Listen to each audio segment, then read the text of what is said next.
étrangères, diplomatie, les accords et tout ça, je suis David. Nabango, David pour le Parlement et puis ça contre l'initiative de la Fati Béton. Nous ne nous réunissons pas ici pour combattre le gouvernement, pour intercaler l'initiative de la Fati. Très bien. Toutefois, retenons que nous n'allons pas nous cacher pour la désarroi, mais contatement na biso, na conduite lente, il y a ma prise de décision dans ma cambozo pour la partie Est, pour comprendre qu'il y a un mot à les accords, oui. La Russie, oui. La Chine, oui. Mais l'effectivité sur le terrain, les années ligne. Très bien. Après pression, les FRDC a bondi dimanche, contre la Moukalendi, a récupéré une petite localité autour de Rubaya, dans le territoire de Yamassis. Avec possibilité, il y a quelqu'un de reconquérir Rubaya. Entre-temps, les terroristes occupent totalement la cité, la mine. Il y a Rubaya, qui est plus ou moins réserve mondiale de 70% des amateurs avec un mot tata. Vous pouvez pousser le coltan. Et va installer le comptoir au Moutoumousous, négocier pour acheter les minéraux. Pour qui sont battus sans l'autorisation de Bango, va installer le niveau pour la Bango et à Sika, à ce qui concerne le mine, et acheminer tout ce qui sort de Rubaya et qui tire à Mouchaki pour traverser Kichanga et Kei, Rwanda. Les communiqués, il y a pas français. Tolani.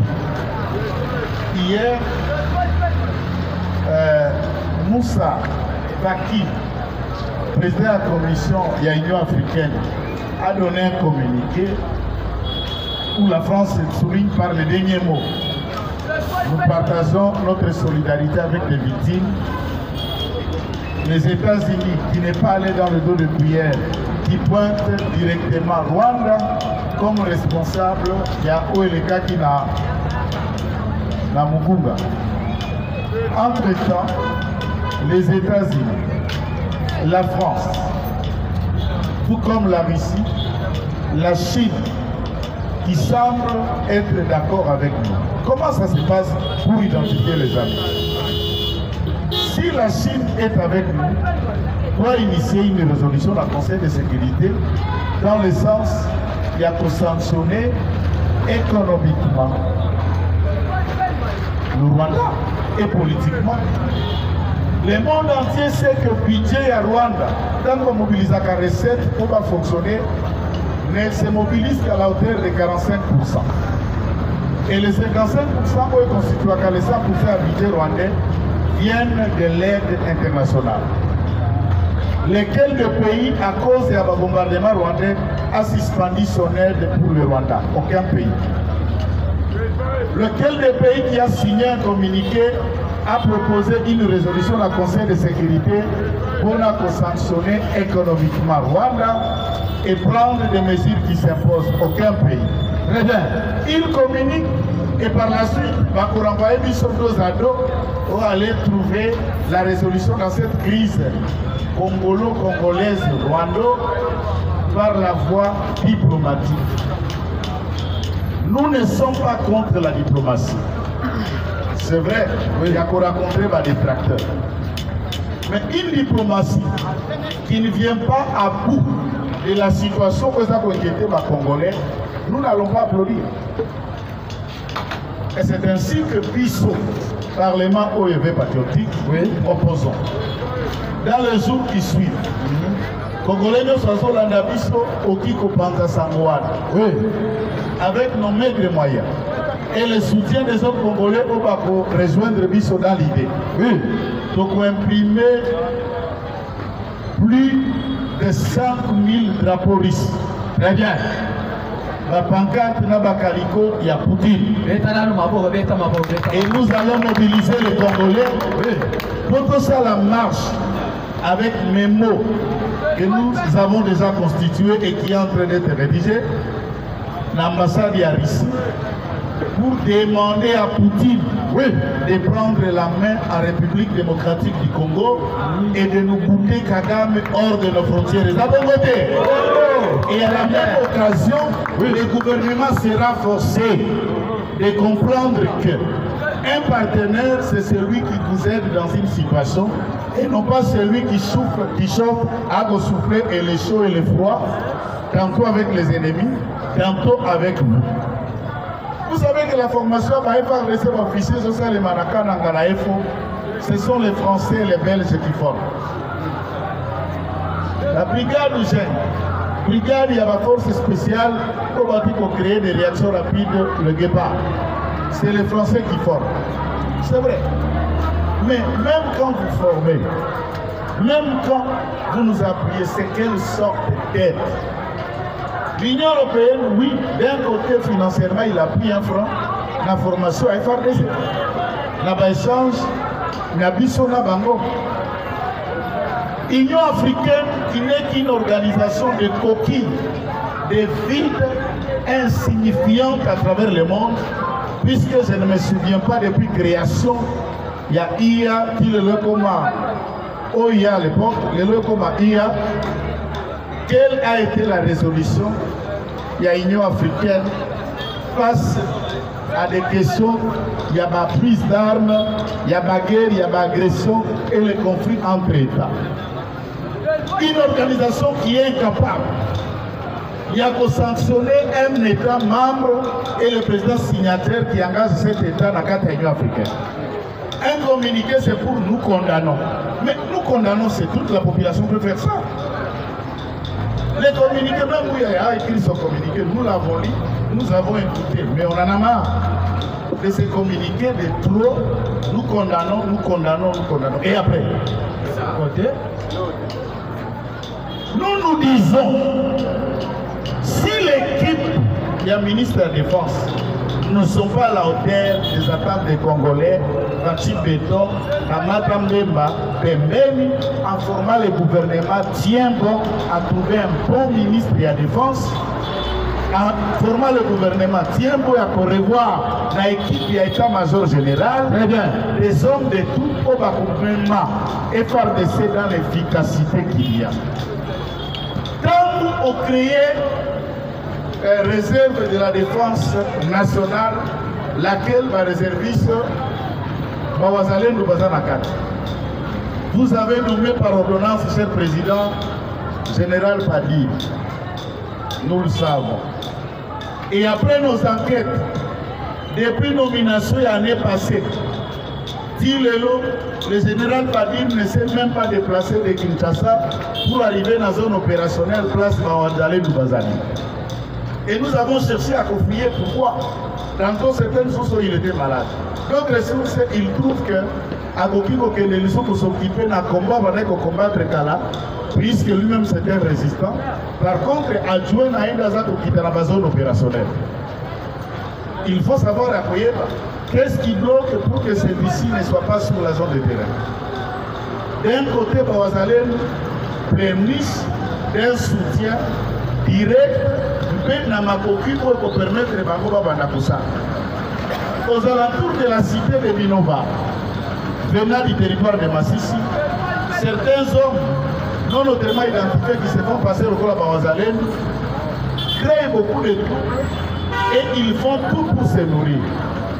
Nous autres aussi soutenus Bawazalen, certainement Baza matriculé de la Fouta Magalalitate, il est important que le gouvernement les nourrisse. Prenez soin d'eux, sinon Bakokoma un danger pour la République. Oui. Awa Kabombe Kouei Namubuga. Nous devrions bien voulu les cardinals et à Rwanda, cardinal et à Bunagana, cardinal et à M23 na AFC. À son discours, a expliqué pour qu'on comprenne les sang qui se tombent là-bas, si lui à Mbongo comprend ou il ne comprend pas, ou soit que l'État a armé la FDLR ou l'État a armé encore l'M23. Ou a armé notamment Bawazalen. c'est ça l'irresponsabilité. Il y a des d'identité douteuse, se faisant passer comme des hommes de soutane. Très bien. Baganga qui va ça qui va communiquer, ce qu'on a évité. Le cardinal Ambongo a été attendu sur PV devant le parquet général près de la cour d'appel à Kinshasa Matete. Même quand le Vatican, oui bien sûr, depuis le même quand le Vatican fait des communiqués, Zala qui communiquait à Mambungu, tu vas paralyser quel pays? Entre l'État et l'individu à Bongo, sache que l'État est plus fort que n'importe quel prêtre. Très bien. N'importe quelle église, puisque l'État s'assoit sur des textes, dès lors que Bongo est État laïque, au nom de la laïcité, nul ne peut être au-dessus de la loi. Pas un prêtre, pas un cardinal, pas un politicien. Tout le monde est soumis à l'autorité de la loi puisque le Mibeko est un caractère impersonnel. Puis il faut s'appliquer par-dessus Moukounio Soko à Kobuka Mibeko, puis à afficher le caractère d'Anda et à Kobuka Mibeko. Et après qu'il soit allé sur PV, Tolingito Gasco va communiquer Nabino pour démontrer est-ce que le ciel est tombé sur la tête des Congolais pour qu'Ambongo va gagner la PV. C'est pourquoi nous vous avons dit, depuis que le Congo est Congo, l'église catholique que nous respectons, pour Kati Nabino, pour Mozaba combattant, et bien va s'en la même les politiciens, il y a Congo, catholique. Très bien. Nous n'avons qu'un problème avec l'église. Le problème, c'est Ambongo Nachol qui constitue un problème contre l'État et les intérêts du peuple congolais. C'est ça. Et pour l'église, nous n'avons pas de combat avec elle. Mais dans l'histoire de cette église, Batikala Boko et sa régime à mon côté depuis 1960, et nous ne pensons pas que jurisprudence à Liboso et que vous allez venir Tshisekedi, et trompez-vous, le peuple vous est à l'aide. Toutes les condamnations. Un seul aspect, on a dit d'accord dans le gouvernement sur lequel. Le gouvernement de la communauté, il sollicite du Conseil de sécurité de la communauté internationale des sanctions importantes pour ce qu'elle peut s'appliquer contre le Rwanda. Maintenant, il y a la paix. Et le Rwanda signe un communiqué d'abord. Ensuite, les terroristes rwandais du M23 AFC et tous les dépendants, puisque AFC, vous avez vu que Balongoli Kaka, comme à l'être mi-balé, Batiki l'être mi-balé est composant FC, c'est ça, oui. F faisant la FCCD. C faisant la FCCD. D'où AFC, c'est une dérive et continuation de la FCC qui n'est pas en mesure de combattre en tant qu'opposant et ils ont choisi une opposition armée et l'autorité morale de l'AFC, de M23 et d'autres Kakati Kwazala Kingakati que le gouvernement traîne à les traduire en justice et de les livrer devant le peuple congolais. C'est ça. Puisque Rwanda a signé un communiqué, il dit non. Makamboleki na Mugunga, il ne s'agit pas de l'armée rwandaise, encore moins des terroristes d'après, prétextant que l'armée congolaise qui aurait largué des bombes pour tomber dans cette trajectoire.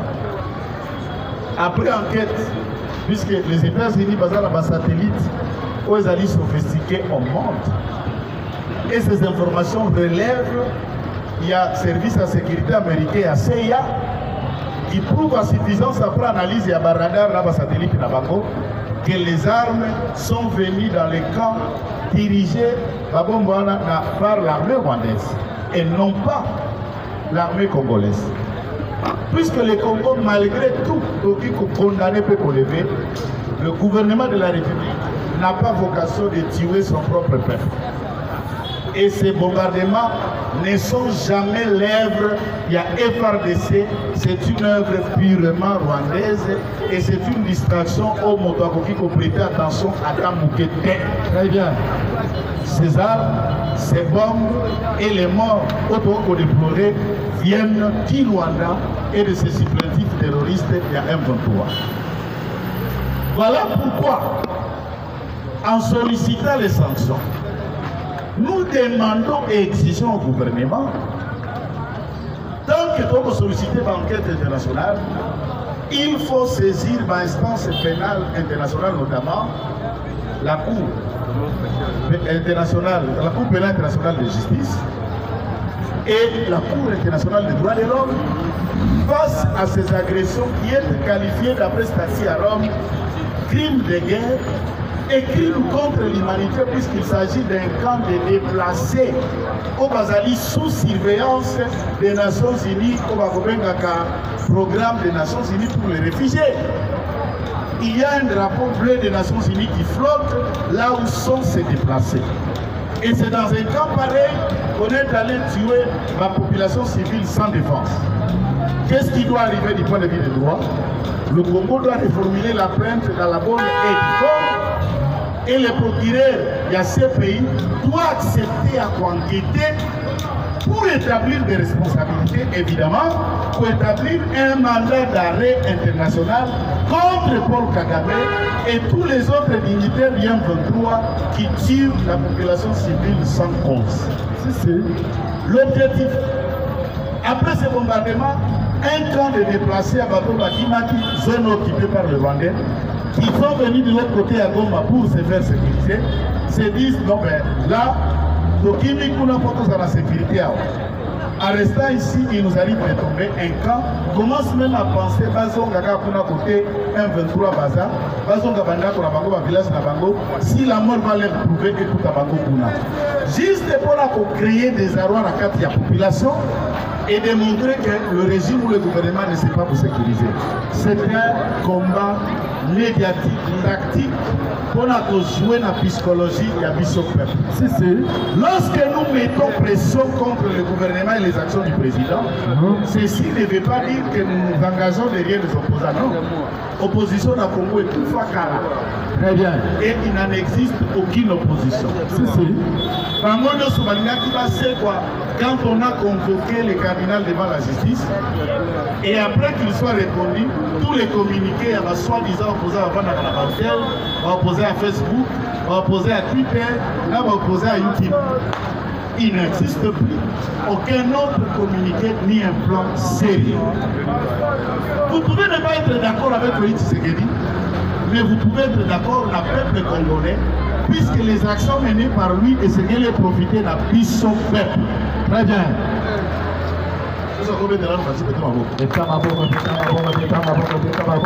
IDPS vivant!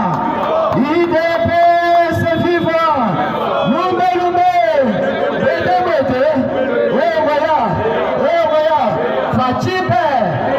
Est-ce que Bisso Tozobanga Tokobangisa? Le Congo n'est pas à vendre, le Congo n'est pas à louer, le Congo n'est pas à céder. Le gouvernement de la République va décider. Il y a qu'on se retirer dans le processus à Luanda.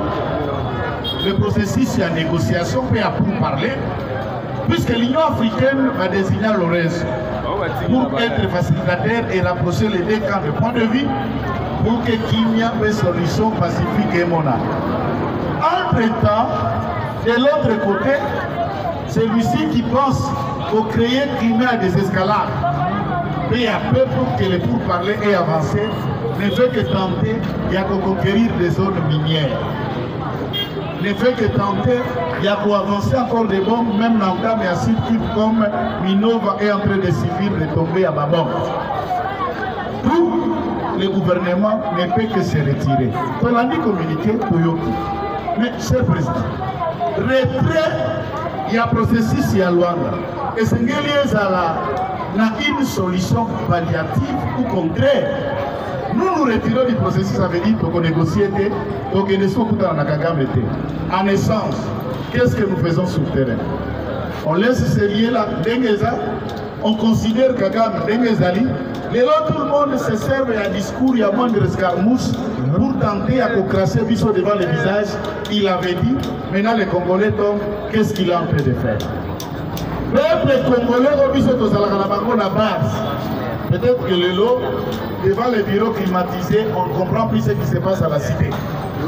Très bien. Nous sommes à la cité, va venir à Kinshasa, ça la climatisé de 1000 trous et 0 trous.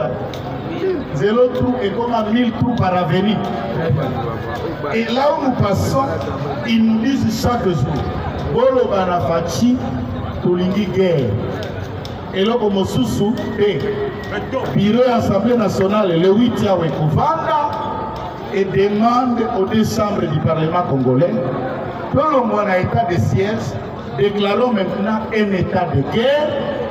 Au-delà de sa armée Mandouk, armant toute la population du Nord Kivu et du Sud. Ceux qui vous avez la 5, bino sur 7, Mandouk na bino 7, là bas charger na bino. Très bien. Na moi sina mobile. Si c'est. Oya kotier là au na porte na yo, panza ese. Très bien. Ceux qui tokei bongo, bakobanga et communauté internationale verra que nous sommes en proie d'une rationalité à Bitumbako et aussi la tête. À ce moment-là, ils prendront des sanctions. Très bien. Et si tel n'est pas fait, si nous n'engageons pas la guerre, si le temps est toujours conciliant par le fait oh c'est les pièges, c'est la caca biso pour attaquer Rwanda, comme ça va envahir. Non. Envahir, ça veut dire oh tous au monde en est invasion. Oh ils ont la massif, c'est invasion. Oh ils ont la retour, c'est invasion. Oh ils ont la Nirango, c'est invasion. Et évasion c'est quand? Ils ont déjà envahi le Congo, ils tuent au Congo, ils exploitent nos minéraux, ils insécurisent la population et notre peuple est contraint à Kokoma errant la sol naïe. On est déjà envahi. Et l'évasion ne viendra pas quand les bombes sont en Rwanda. Ce qu'on veut attendre, et en Rwanda, Bakundi 1000, Bakundi 200, Bakundi 300, et des immeubles na Kigali est tombé na Manduki et na babombe na biso. On va faire un missile sol-air. On va avion na biso. Nous nous demandons pourquoi ce point est dans le sous. Nous nous demandons qu'est-ce que la drone na biso et son bama qui n'a pas millions. D'après même les enquêtes au côté d'internet, au coût de drone moko, ils ont coûté 45 millions de dollars. 45 millions d'internet. Et quand vous avez des drones, plus de 6, plus de 8 à la hauteur d'avoir acheté à 45 millions, ça veut dire combien d'argent à trésor public et quel argent à Biloko. Mais tout Biloko, et il y a qui peut s'amuser, et il y a qui peut faire des photos dans le et il y a qui peut faire à Sakana na Congo. Les abonnés, les talents, alors pourquoi chaque matin, nous avons matin, comme on a gabiso na bakwe nyonso mto akole kara batrahi des fesses bazala kaka bongo. Non, notre mandat c'est veiller la conscience de notre peuple. Oui. Vous éternel azate, les changements et l'avenir du Congo dépend il y a titi obiso peuple d'Okozwa face à la réalité que nous traversons aujourd'hui. Oui. Nathan, il y a LCD Goma, tout comme Père Fidèle, tout comme la résilience, il y a M23 en 2009 ou en 2013. À 3 jours seulement, l'armée rwandaise à Kamataka Nord, à Kamataka Sud Kivu, et aujourd'hui au moins, ce qu'il faut reconnaître dans la part de FRDC, nous tendons vers la deuxième année, nous sommes déjà à la deuxième, vers la fin de la deuxième année, depuis que Bounaga les a tombés, les terroristes ne sont pas à mesure d'occuper Goma. Là où ils ont marché en moins de 3 jours en 2013, Bakangana Nord, Nassid Kivu, Soukabila, en 2008, sous Mouzé, et Souka 2098, sous Mouzé, à 2 semaines, ils ont pris le Nord et le Sud Kivu. Et aujourd'hui, à plus d'une année, la même armée, soutenue par l'Ouganda, le Rwanda, n'est pas en mesure d'arriver à leur fin. Pourquoi? Puisque le peuple a s'éveillé et le peuple a se transformé dans un volontaire défenseur de la patrie.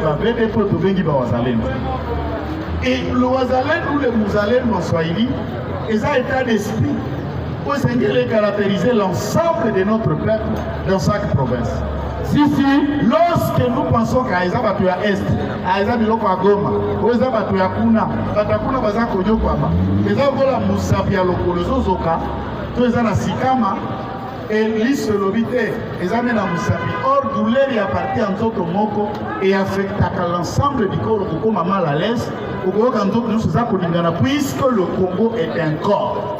Si, il y a tant que corps, Ce qui se passe nous préoccupe jusque dans le moindre détail. Chers compatriotes, et l'Obasuka, que j'ai voulu mettre à votre profit. Nous avons mené un certain nombre d'investigations dans la Cour des comptes. Cour des comptes, trois ans de mission, il y a Koyeba, fonctionnement et affectation à mission de l'État Nengetamboulak. Ma ligne, n'a pas crédit budgétaire, nous sommes alloués dans chaque service, chaque institution, chaque ministère, ce qui est nous découvrons que laquelle institution Cour des comptes est allée moribonde, est amorphe, que de détournements, que de détournements. Tous les magistrats qui travaillent dans cette cour vont signer lettre ouverte au président de la République, dans l'institution de Mboka, pour dénoncer opacité, détournement, clientélisme, na inefficacité à l'Okomoko. Depuis Cour des comptes, ils ont mis en place par Fati, l'animateur Bazal et l'homme et Cour des comptes, ils ont Badakala. Il n'y a aucun rapport au Cour des comptes de ce Sambisa et Tiam face, il y a des tournements dans l'homme 0 sur 0. La place, il y a Cour des comptes, c'est là où Alinguette na IGF arrive, il y a tout ça là, au Cour des comptes, où il y a Sénaref, il y a d'autres institutions qui vont enquêter dans la affectation de l'État et Kenya. Toutes les analyses et les enquêtes de la Cour des comptes ne finissent que par des conclusions. Dans nos techniques, il y a un classement sans suite, sans ici. Nous demandons, la messagerie la lignette, Mokonzi, Yaïsef, Tiali sur la Cour des comptes, Liwa et Zakuna, que de détourneurs et de clientélisme, il n'y a rien de bon qui fonctionne. Détail à Cour des comptes, nous nous rapportons de même en disposant dans la liste. Peto Sengi, IGF, Tiamisu, dans les Gambouetari, opération, Pepongo Bimaki, dans le ministère des Travaux publics, Infrastructure et Rénovation, dans les Gambouetari, 0 trou na Kisasa. Très bien. 0 trou est lié à million. Et à million, on attend à OVD, dans l'office de route. Dans mon ministre, on a vu la Soki Kizar. On a la vérité. Il va rire, non, c'est parce que nous sommes les Congolais aussi, et puisque je suis ministre, on ne va pas accepter. À aux détourner Mbongo, il y a 0 trou. Mais tout le monde va tout, il y a 0 comme 1000 par avenue, 2000 par avenue, 3000 par rond-point. Où sont partis Mbongo? Il y a Kinshasa 0 trou. Très bien. Et nous demandons à l'IGF d'enquêter et de nous dire Mbongo, il y a 0 trou et qu'il wapi petango kofungwama mutobe la biso lisolo te o acharnement pas à touti détournement eponaka ekolo te sama lukonde pas à la carte sama lukonde yena qui surveille Sama Lukonde kama keso postele na Sénat azobundana akoma président ya Sénat bongo a 0 tout Sama Lukonde atiango wapi babo kende na Sénat na bongo ya kende kubata mapona moyibi yango tosengi IGF enquête tout na likambo etali 0 tout tosila na bango na ndenge ya pete de misolo ya leta ko bimaki pola kosilisa 0 tout ekende kozonga bogama bongisama pona marche Batrak auto Kouaka pour a marché au Kenya l'ambassade de Russie et dit à la Russie la solution au Congo c'est Vladimir Poutine. Pour la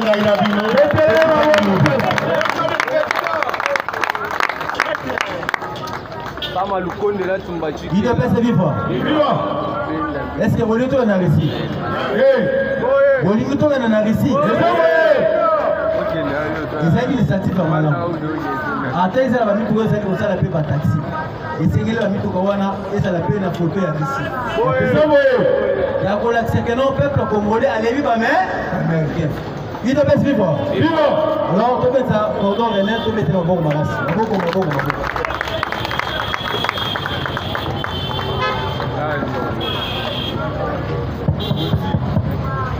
Bote na bino nyonso tombola mongongo nanga basa eyokani te totombola boye tosala comme d'habitude tala moninga bien tala moninga Donc tombola bien, tombola bien. Tombola Ganga Baza. Il ne peut se vivre. Chers combattants, nous allons m'accompagner à Kologalé-Loté. Nous allons regretter d'abord la sortie ou liberté provisoire, il y a M. Papi Pongo. Moi, je suis mécontent. Justice Nabiso, il faut aider le chef de l'État. Donc, il a la liberté provisoire. L'opinion sur le Kanga, liberté provisoire. Moïbi, liberté provisoire. Criminel, liberté provisoire. Batouba Komanga,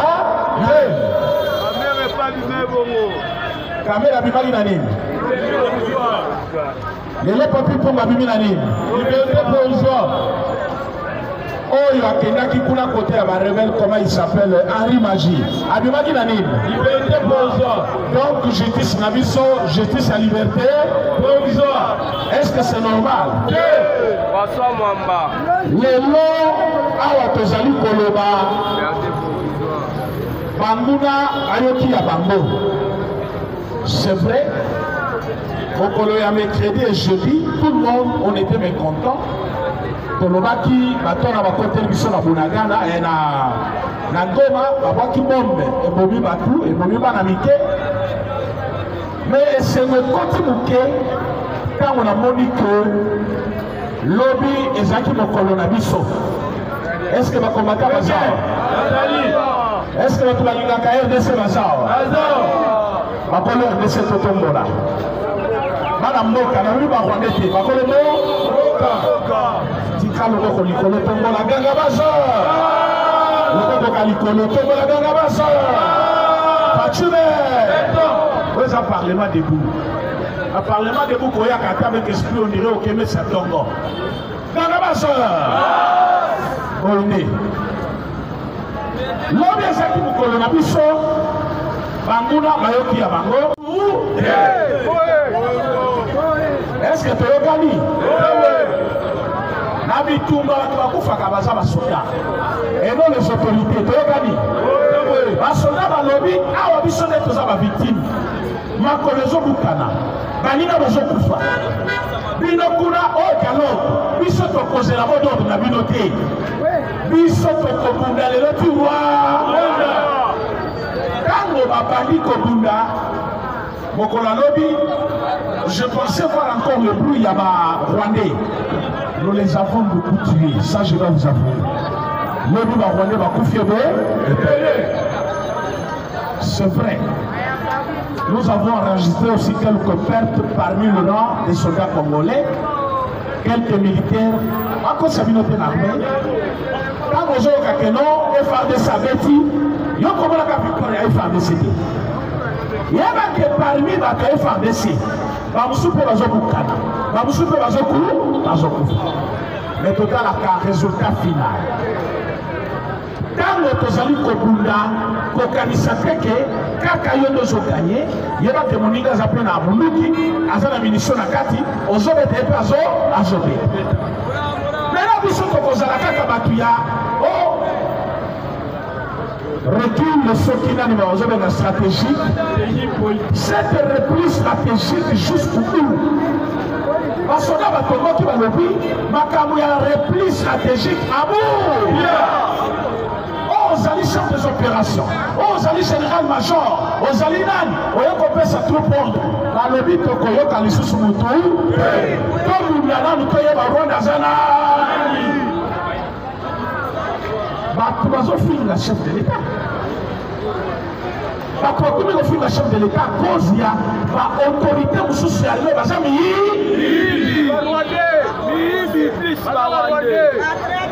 avez moment qui a amené la mission. Est-ce que vous avez dit? Donc on a la mission à Kambo, on a la Ganga Baza. On a la Ganga Baza. On a la Fatima. Est-ce que vous avez Fatima? Vous avez Fatima? La limite m'a beaucoup Fatima. Vous avez Fatima beaucoup. Rapport que quand on dit que chaque fois qu'on a fait tout à l'heure, le président de Jésus. Fatima. Nous devons s'être armés. c'est ce fameux Kabila oyo bato bazobetela maboko lelo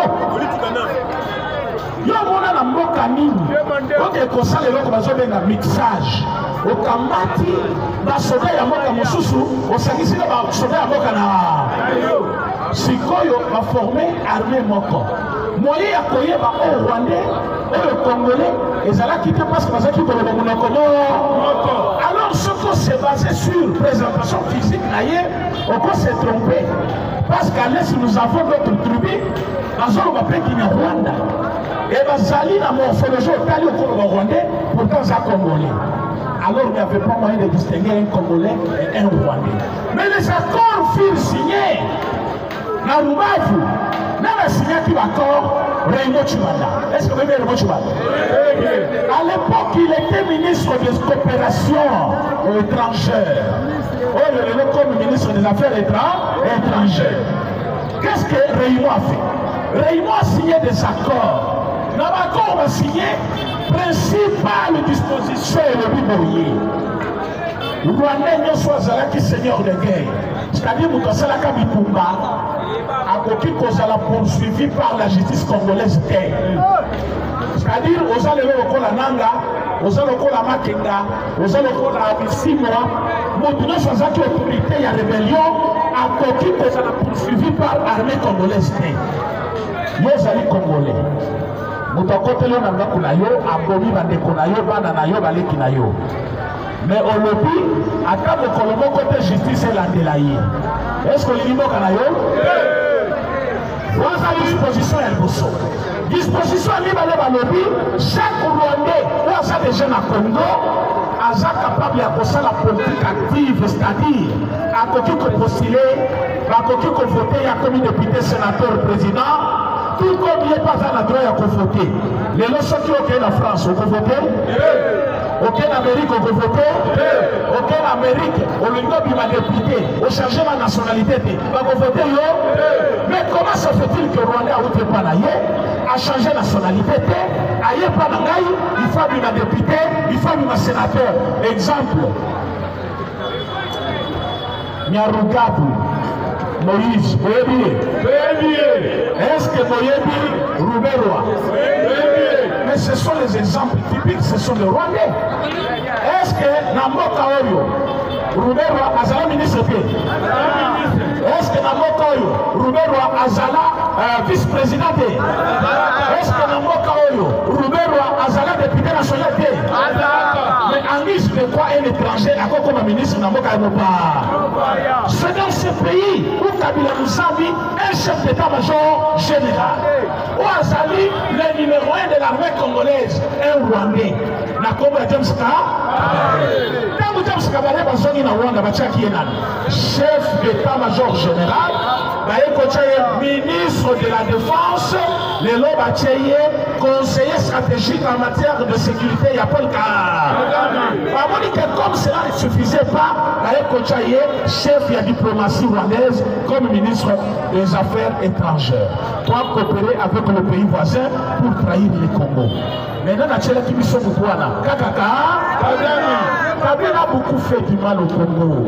Ata beaucoup ça la passe ya koyokele mawa. Ndenge na yokakalangage mususu o muninga a perçu le pouvoir. Pouvoir na mesa ki atata na ye. Moko ezali pays ou ezali royaume. Nous sommes dans un pays, il y a des lois. Mandat, il y a chef de l'État, il y a 5 ans, renouvelable une seule heure. Ce que ça lui dit,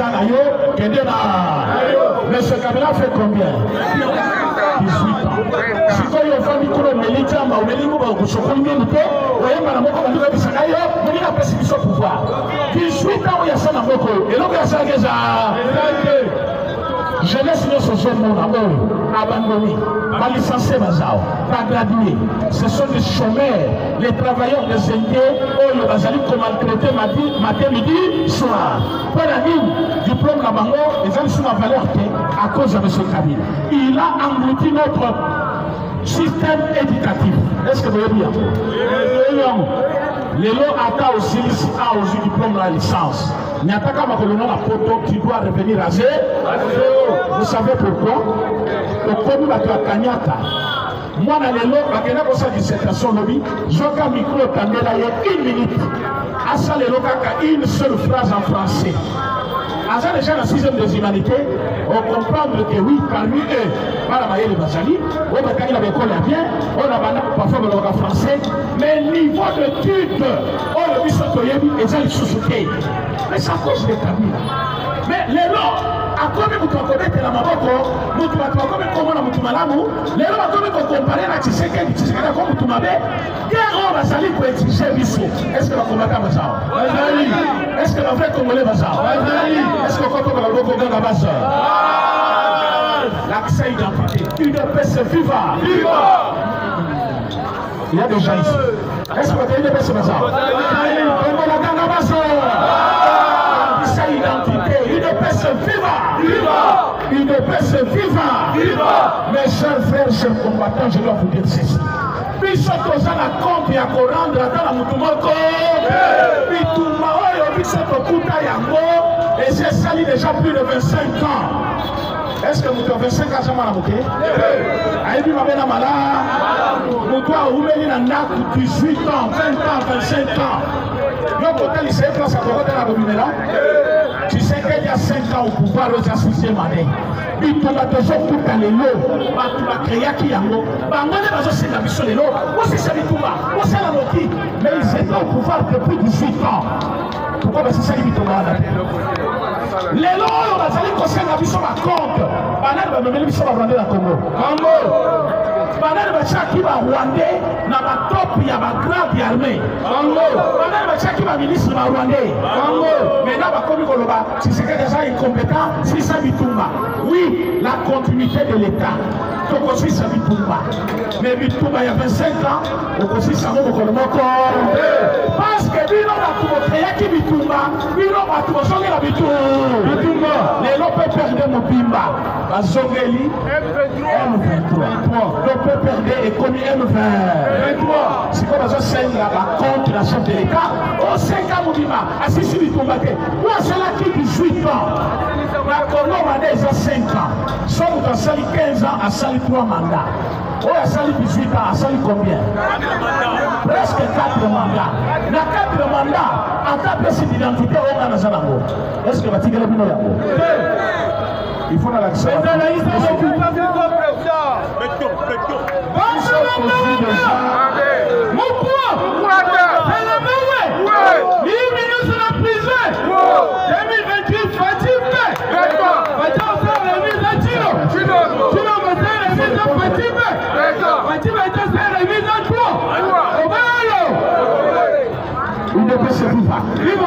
Carte d'identité yango.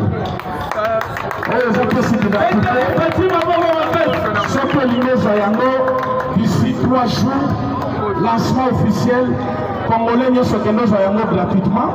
Pièce d'identité les alliés carte puisse na yo bachina kati. Okoki kozwa carte oyo gratuitement na ba bureau de quartier nyonso bakocha ba machine. Identité no mobimba. Bakobanda par koko ya koko na yo, tata na yo, mama na yo. Il faut y avoir ma date de naissance là-bas. Tokoye ba monsieur Paul Kagame, comment ya comment na mwana na ko? Alors carte yango yo. Est-ce que ça qui top? Est-ce qui top? Carte ça qui top? Est-ce qui top? Et le qui carte wana ya carte de l'électeur, non? Et qui? Est-ce que vous connaissez la façon dont on prend la carte d'identité? Là, vous avez 18 ans pour son identité, article de Bitumba. Les gens comme ils tournent ailleurs, c'est ça Bitumba. Il y a pas si c'est Bitumba. Là, il y a une personne identité, la zone était pour la Bitumba. Comme il faut diaboliser, il n'y a pas la bino, on va les sous sauter. C'est un faux président, assisté Bitumba. Bino 18 ans, toute une vie. Moi, à 18 ans, à mon collègue, mais il y a un pouvoir 18 ans. C'est-à-dire, il y a Boutou, Abotami, Akoli, Abali, Aboti. On a Moka, vous avez 18 ans, ça va nous donner bon, il y a 18 ans. On dit qu'on peut sa identité. Est-ce que vous pensez que c'est normal? Les lois peuvent s'en aller à Kamouya. On a aussi ça, Bitouma. La concerne à Congolais, c'est vrai, il y a qui n'a retard. Toujours si c'est des gens, vous êtes tolérants. La salle qui 2 jours m'a été, j'étais sur un travail quelconque. Et ça dit que aujourd'hui, ça m'a très fatigué. Mais j'espère que Maninga Bazalaki Awa, président Bonatoli, Benjamin, Bozakina Stani, Bozakina Maître Kitenge, c'est un bon boulot que M. Olivier Bazali Kosala Awa. C'est un bon travail que Tozali Kosala en groupe. Alors les Agabas à mon côté, les Alibas Nabino, ma Kolobas et Zabino, on lui met la paix ma commune d'abord. Pour ceux qui nous ont besoin de ce qu'on a été, information Zagabien, ceux qui ont été là, tu peux besoin de Mayango. Vous allez connaître Sabino qui a un peu la saluté, vous allez misala toke na kosala ceux qui connaissent Awa, c'est parce qu'avant que misala, il faut voir la situation ya mboka ezali wapi. Lelo qu'il faut voir Isaac, la bitumba l'armée se comporte très bien. Baboka qui bombe na kande de placer et lui qu'on va te baganya qui biso. Bombe mutako jabo maboki et puis il a marché pour lui bâtir c'est pas qu'elle est ma casse. Tu comprends? La bitumba bakoki bisoté, le but de l'état qui va ma casse. Le na poka bakobunda lisusu parce que tu dis que tu repousser bango, lobi na tongo na go sabino combien de villages tu vous a déjà te retirer parce que lobi bana mboko to bengi na kombo ya wazalendo. Non, lobi te ba maboko. Est-ce que vous allez le bazar? Je suis Wazalendo. Wazalendo viva! Wazalendo viva! Bino kosala te lokola kaka wana cardinal. Azofinga ba Wazalendo. Batiki basina bana na bandako bakeko bunda. Yebi na ye mobimba bazolisa ye, bazolatisa ye, bazomelisa ye. Atikala kosala musala lokola yo te. Ndenge oza boyeleka mbongo yeletino lobi ozala mwasi na bana olisaka. Aux la famille et la caillou, c'est l'église où ils allaient supporter. À salam salam au côté. Sauf que mon église était à Goliathé. Mais allez confiner, vous allez dans une mondoki pour la commander la école. Après quand vous êtes lié, la yebisa qui dit la vérité dans la consacrée. Atinga qui ou tendi. Si ma yakotuna Vatican Balobi, dans chaque pays, il y a un État qui existe. Aussi la part tous les moyens, aussi la nana état pour que l'harmonie entre l'église et l'État est alignée et souveraine. Comme Bino à tout moment vous allez outrager l'État, c'est comme ça que j'ai beaucoup de vos rapports. Alors, allez terminer avec l'État. Il y a un moment qui c'est quoi comme un Mukanda modéré. C'est quoi le lobby, vous allez calmer les autorités ecclésiastiques avec les autorités de l'État sont en train de traiter à l'amiable, décidé par la manipulation. Il y a des gens qui ont à tort. On a dit que nous sommes pardon. Vous avez dit que le premier jour, deuxième jour, c'est un humain à cause de l'erreur. Mais au nom de la démocratie, ils ont obligé de tout casser la cabambeba. Il faut les caméras combattre la souffle. Est-ce que vous voulez le retarder? Est-ce que vous voulez le retarder?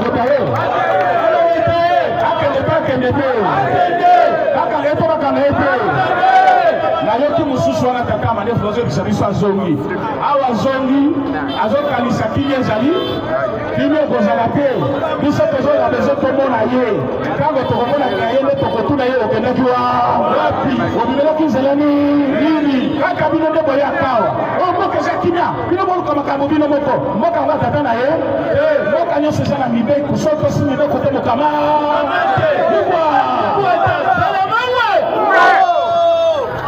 Nada de